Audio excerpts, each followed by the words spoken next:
পৃথিবীতে সৃষ্টিকর্তা কখনো শয়তান হয় না, শয়তান হয় মানুষ। কারণ সৃষ্টিকর্তা কখনো মানুষ ক্ষতি করে না, খারাপ পথ দেখায় না। সৃষ্টিকর্তা মানুষকে ভালো পথ দেখায়, আর মানুষের ক্ষতি মানুষই করে।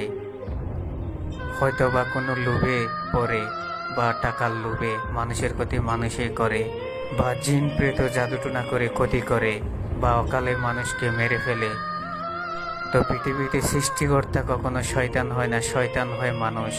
সৃষ্টিকর্তা একটা মানুষকে কখনো খারাপ পথ দেখাবে না, নষ্ট করবে না, বা কখনো ক্ষতি করবে না। তো পৃথিবীতে শয়তান হয় মানুষ, কারণ মানুষের ক্ষতি মানুষই করে। মানুষ জিন প্রেত জাদুটনা করে, পাপ করে, গুনাহ করে, মানুষকে মানুষ গায়ের জোরে অস্থির হয়ে মেরে ফেলে, বা জিন প্রেত জাদুটনা করে। তো মানুষ লিখে কিছু আনে না, লিখে নিয়ে যায়। মানুষের দুইটাই লেখা, জন্ম মৃত্যু। মানুষ জন্মের পরে বুদ্ধি বয়সে যা করে তাই লেখা হয়। একটা মানুষকে যদি জিন প্রেত জাদুটনা করে মেরে ফেলে, তাহলে সেটা মানুষের গায়ের জোর, মানুষ অস্থির হয়ে গুনাহ করে, পাপ করে। বা কোনো মানুষকে